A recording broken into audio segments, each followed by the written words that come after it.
Percentage के concept में आज हम लोग टाइप 10 पढ़ेंगे। देखिए 10 में क्या कह रहा है, एक छात्र 25% अंक लेकर 30 अंक से फेल हो जाता है, जबकि दूसरा 50 अंक लेकर पास होने से 20 अंक अधिक प्राप्त करता है। तो पास होने के लिए कितने परसेंट अंक की आवश्यकता है? ऐसे सवाल में क्या करेंगे, देखिए जो भी परसेंट वाला है उसको परसेंट में से परसेंट घटा देंगे और जो भी अंक है उसको जोड़ देंगे। 50 में से 25 घटाएंगे तब बचेगा 25% और 30 और 20 जोड़ेंगे तो कितना हो जाएगा 50। यानी कि 25% का मान है 50, तो हम 1% का मान निकालेंगे। 1% का मान कितना हो जाएगा, तो 50 बटा 25 घटेगा तो कितना हो जाएगा 2 मरतबे, यानी कि 1% का मान कितना हो जाएगा, 1% का मान हो जाएगा 2। यहाँ पर पास होने के लिए कितना परसेंट अंक चाहिए सो पूछ रहा है, तो कह रहा है कि 25% अंक लेता है और 30 अंक से फेल हो जाता है, यानी कि 25% अंक लिया और 30 अंक इसको दे देंगे तो ये पास हो जाएगा। 25% तो हो गया और 30 अंक के लिए कितना परसेंट होगा, देखिए यहाँ पर 1% के लिए 2 अंक है, तो 30 अंक के लिए कितना परसेंट होगा, तो 15% हो जाएगा। कितना परसेंट होगा, 15। तो 15 और 25 हो जाता है 40%। इसका सही आंसर हो जाएगा 40%। अगला क्वेश्चन देखते हैं। कह रहा एक छात्र 36% अंक लेकर आता है और 32 अंक के लिए फेल हो जाता है, जबकि 32 अंक से फेल हो जाता है, जबकि दूसरा 48% अंक लेकर पास होने से 64 अंक ज्यादा लाता है। तो कितने प्रतिशत अंक की आवश्यकता है? देखिए क्या करना है, ऐसे सवाल में परसेंट वाला को घटाव करेंगे, अंक वाला को जोड़ करेंगे। देखिए 8 में से 6 गया कितना हो जाएगा 2, और 4 में से 3 गया तो 1। 12% का मान कितना आ जाएगा, तो हमको 4 और 2 6 और 6 और 3 9, यानी कि 1% का मान हमको आ जाएगा कितना, 1% का मान आ जाएगा 8। हमको पास होने के लिए कितना चाहिए, 36% अंक चाहिए, ठीक है। 36 और 32 अंक, 36% 36% और 32 अंक और मिलता है तब पास हो जाता है। 32 अंक से फेल हो गया है, तो 32% अंक के लिए 32 अंक के लिए कितना परसेंट चाहिए, देखिए यहाँ पर 1% मान है 8 का, मतलब 1% मान है 8 नंबर का। तो 32 के लिए कितना, 32 नंबर के लिए क्या परसेंट, 8 चौक 32, यानी कि 4% चाहिए। क्या परसेंट, 4%। तो 36 और 4 कितना हो जाएगा, 40%। इसका सही आंसर हो जाएगा ऑप्शन नंबर बी, क्या हो जाएगा, सही हो जाएगा। अब देखिए इन सवालों को हम लोग कैसे बनाते हैं, बढ़िया से समझेंगे, डिटेल में समझेंगे। ये था शॉर्ट मेथड। चलिए इसको डिटेल में हम लोग समझते हैं कि इसको कैसे बनाएंगे। देखिए यहाँ पर 25% अंक है, कह रहा है एक छात्र 25% अंक लेकर 30 अंक से फेल हो जाता है, यानी कि 25% वह अंक लाने के बाद भी 30 अंक से फेल हो गया, ठीक है।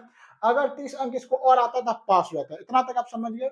जबकि दूसरा 50% अंक लेकर पास होने से 20 अंक अधिक प्राप्त करता है, जबकि दूसरा 50% अंक लाता है तो पास हो जाता है, लेकिन 20 को अंक और ज्यादा ले आता है। तो पास होने के लिए कितना प्रतिशत अंक की आवश्यकता है, जब पास व्यक्ति होगा कितना परसेंट अंक पर। तो देखिए यहाँ पर इसको क्या चाहिए, पहले तो फेल है तो पास करवाइए। 25% अंक लेकर आता है और 30 अंक से फेल होगा, 30 अंक इसको दे देंगे तो ये पास हो जाएगा। और इसको देखिए 50% अंक लेकर आता है और 20 अंक क्या होता है, 20 अंक अधिक लाता है, 20 अंक अधिक लाता है। 50% अंक लेके आता है और 20 अंक अधिक लाता है, इसको 20 अंक घटा देंगे तो ये भी पास हो जाएगा। दोनों पास हो गया है। तो अब जब दोनों पास हो गया है तो ये पासिंग इक्वेशन है। तो अब यहाँ से हम परसेंट का मान निकालेंगे 1% का। देखिए 50 इधर आएगा तो 25 होगा, 25% अब माइनस 50%, परसेंट को इधर बुलाएंगे और इसको इधर भेजाएंगे तो -20 और माइनस हो जाएगा 30। अब यहाँ से देखिए 25% में से 50% घटेगा तो क्या करेंगे, 50 में से 25 घटाएंगे तो 50%, 25% हो जाएगा यहाँ पर। और भी माइनस में, बड़ा माइनस है तो माइनस, यहाँ पे दोनों जुटेगा, दोनों माइनस में तो जुट जाएगा, तो 30 और 20 कितना हो जाएगा 50, माइनस में रहेगा, ये माइनस से माइनस कट गया। तो 25% का मान है 50, तो 1% का मान हो जाएगा 2, यानी कि 1% का मान हो जाएगा 2। पास होने के लिए कितना चाहिए, तो पास होने के चाहिए इतना, है ना, इतना चाहिए हमको, पासिंग इक्वेशन है। है ना, 25% लाया, 30 नंबर और दे देंगे तो पास हो जाएगा। तो इसी को निकालते हैं हम लोग, 25% तो पहले से लाया है और 30 नंबर और दे देंगे तो पास हो जाएगा। 30 नंबर कितना परसेंट होगा, 30 नंबर कितना परसेंट होगा, 1% का मान है 2, 2 नंबर जो है 1% होता है, 2 नंबर 1% होता है। इससे इसे भाग दीजिए तो कितना होगा, 15, है ना, कितना हो जाएगा 15, यानी कि 15% 30 के बराबर है, 30 नंबर जो है 15% के बराबर है।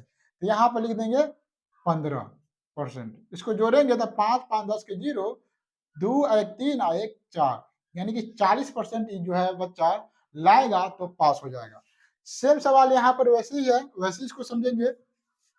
क्या कर रहा है, एक छात्र 36% अंक लेकर आता है और 32 अंक से फेल हो जाता है। तो पहले इसको हम क्या कराएंगे, पास कराएंगे, ठीक है।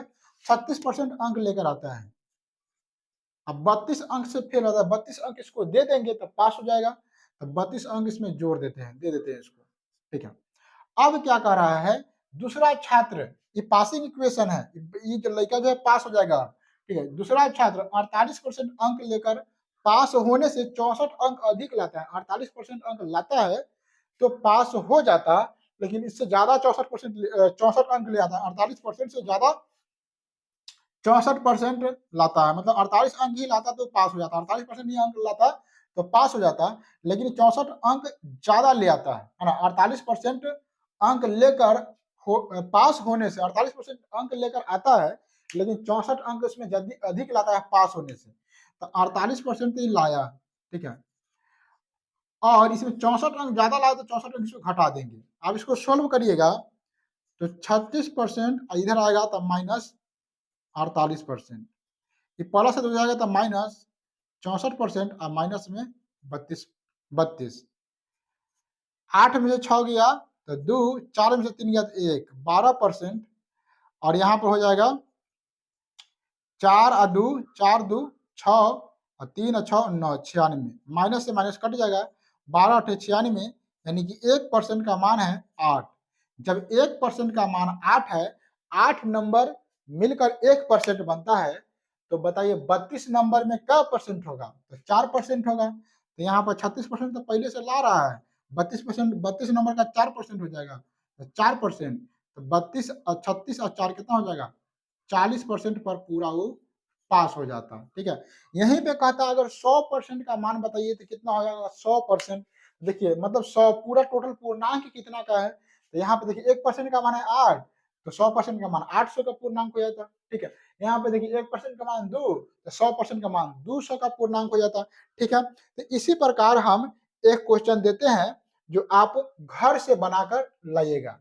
यदि एक लड़का यदि एक लड़का यदि एक लड़का 35% अंक लेकर आता है, 35% अंक लेके आता है और 40 अंक से 35% लेके अंक लेके आता है, और यदि एक लड़का 35% अंक लेकर आता है और 40 अंक से फेल हो जाता है, जबकि दूसरा लड़का 55% अंक लेके आता है ना, और 40 अंक अधिक प्राप्त करता है, तो बताइए कि उसे पास होने के लिए कितने परसेंट अंक की आवश्यकता है। इस सवाल का आंसर कमेंट बॉक्स में अवश्य कमेंट करिएगा। मिलते हैं अगले वीडियो में, तब तक के लिए जय हिंद।